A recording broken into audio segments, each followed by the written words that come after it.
ئێرە بازاڕی مسگەرەکانە لە کرماشانی ڕۆژهەڵاتی کوردستان.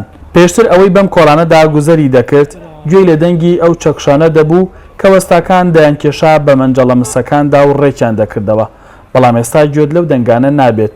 قازانگی مسو، سەماوەر و ئەو کەرستانش کە بۆ جوانکاری ماڵ دروست دەکرێت لە شارەکانی دیکەی ئێرانەوە هاوردە دەکرێن. یه دکانه اکثرا مسگری بیا بعد خوی مدتی مس اصلا کلا مد کف مس که مد کف جنبی دکانه جمعی ولی خدا رو شکر دوباره یه 10 سال یواش یواش رونق پیدا کرده. کرماشان نمونه الان تولیدی مسگری اصفهان کار کردن امان مسگری زنجان رو کار کرد کرمان رو کار کردن.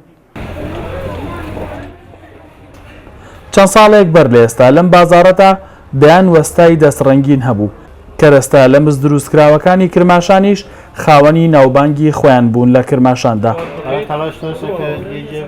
شهروندان خودمون که مثل قدیمی دارن مورد استفاده نیه تریم سفیدی کن ولای ما دوباره مورد استفاده قرار گرفتن که من استفاده کنم و مس خاصیتی آن داشته که برای بدن مفید بیه.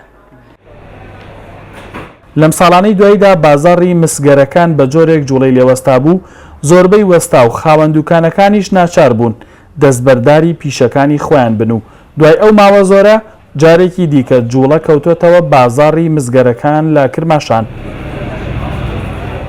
وڵی هەم لەبەری خاصیەتی پزیشکیەکەی کە ئەیسێنن خاصیەتی مەوادی قەزاییەکەی حەفسەکات هەم بۆ منداڵان زۆر باشە هەمیش ئەگەر لە لەحازی زاهرەوە بۆ زیبایی و تەجەملاتی ماڵبێ هەردای بنن لە ماڵا هەردای ئەنن بۆ جوانیش دای ئەنن.